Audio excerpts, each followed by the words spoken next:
Today we will read the book of Genesis, chapters 1 to 3. In the beginning, when God created the heavens and the earth was a formless void, and darkness covered the face of the deep, while a wind from God swept over the face of the waters. Then God said, "Let there be light," and there was light. And God saw that the light was good, and God separated the light from the darkness. God called the light day, and the darkness he called night. And there was evening and there was morning, the first day. And God said, "Let there be a dome in the midst of the waters, and let it separate the waters from the waters." So God made the dome and separated the waters that were under the dome from the waters that were above the dome. And it was so. God called the dome sky, and there was evening and there was morning, the second day. And God said, "Let the waters under the sky be gathered together into one place, and let the dry land appear." And it was so.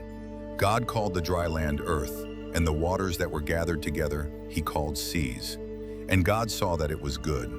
Then God said, "Let the earth put forth vegetation, plants yielding seed, and fruit trees of every kind on earth that bear fruit with the seed in it." And it was so. The earth brought forth vegetation, plants yielding seed of every kind, and trees of every kind bearing fruit with the seed in it. And God saw that it was good. And there was evening and there was morning, the third day. And God said, "Let there be lights in the dome of the sky to separate the day from the night, and let them be for signs and for seasons and for days and years. And let them be lights in the dome of the sky to give light upon the earth." And it was so. God made the two great lights, the greater light to rule the day, and the lesser light to rule the night, and the stars. God set them in the dome of the sky to give light upon the earth, to rule over the day and over the night, and to separate the light from the darkness. And God saw that it was good. And there was evening and there was morning, the fourth day. And God said, "Let the waters bring forth swarms of living creatures, and let birds fly above the earth across the dome of the sky." So God created the great sea monsters and every living creature that moves, of every kind with which the waters swarm, and every winged bird of every kind. And God saw that it was good. God blessed them, saying, "Be fruitful and multiply, and fill the waters in the seas, and let birds multiply on the earth." And there was evening and there was morning, the fifth day. And God said, "Let the earth bring forth living creatures of every kind, cattle and creeping things, and wild animals of the earth of every kind." And it was so. God made the wild animals of the earth of every kind, and the cattle of every kind, and everything that creeps upon the ground of every kind. And God saw that it was good.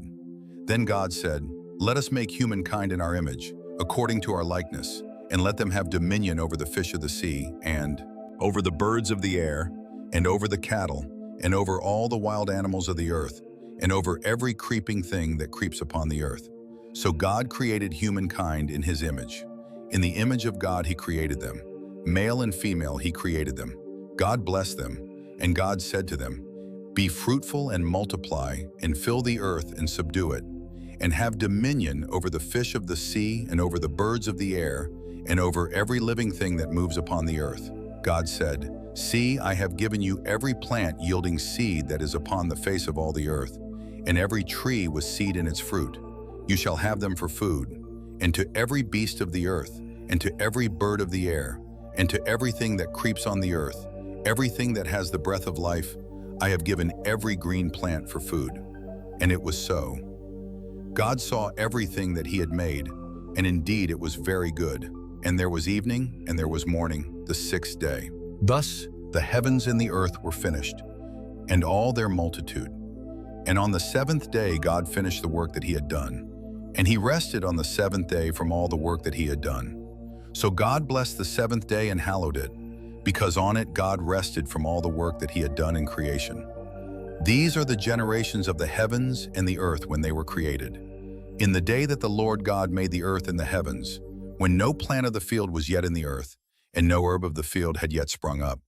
For the Lord God had not caused it to rain upon the earth, and there was no one to till the ground. But a stream would rise from the earth and water the whole face of the ground. Then the Lord God formed man from the dust of the ground, and breathed into his nostrils the breath of life. And the man became a living being. And the Lord God planted a garden in Eden, in the east, and there he put the man whom he had formed.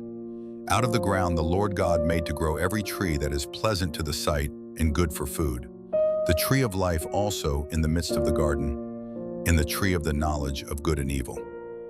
A river flows out of Eden to water the garden, and from there it divides and becomes 4 branches.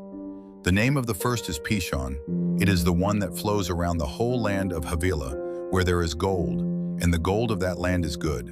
Bdellium and onyx stone are there. The name of the second river is Gihon. It is the one that flows around the whole land of Cush. The name of the third river is Tigris, which flows east of Assyria, and the fourth river is the Euphrates. The Lord God took the man and put him in the Garden of Eden to till it and keep it. And the Lord God commanded the man, "You may freely eat of every tree of the garden, but of the tree of the knowledge of good and evil you shall not eat, for in the day that you eat of it you shall die." Then the Lord God said, "It is not good that the man should be alone. I will make him a helper as his partner." So out of the ground the Lord God formed every animal of the field and every bird of the air, and brought them to the man to see what he would call them. And whatever the man called every living creature, that was its name. The man gave names to all cattle, and to the birds of the air, and to every animal of the field. But for the man there was not found a helper as his partner. So the Lord God caused a deep sleep to fall upon the man, and he slept. Then he took one of his ribs and closed up its place with flesh.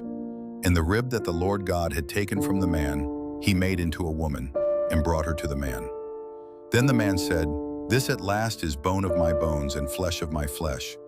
This one shall be called woman, for out of man this one was taken." Therefore a man leaves his father and his mother and clings to his wife, and they become one flesh. And the man and his wife were both naked and were not ashamed. Now the serpent was more crafty than any other wild animal that the Lord God had made. He said to the woman, "Did God say, 'You shall not eat from any tree in the garden'?" The woman said to the serpent, "We may eat of the fruit of the trees in the garden, but God said, 'You shall not eat of the fruit of the tree that is in the middle of the garden, nor shall you touch it, or you shall die.' But the serpent said to the woman, 'You will not die. For God knows that when you eat of it, your eyes will be opened, and you will be like God, knowing good and evil.'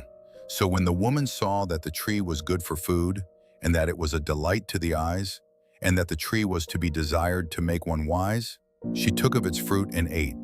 And she also gave some to her husband, who was with her, and he ate.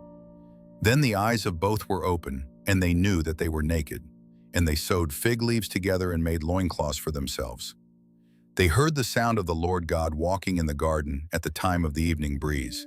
And the man and his wife hid themselves from the presence of the Lord God among the trees of the garden. But the Lord God called to the man and said to him, "Where are you?" He said, "I heard the sound of you in the garden, and I was afraid because I was naked, and I hid myself." He said, "Who told you that you were naked?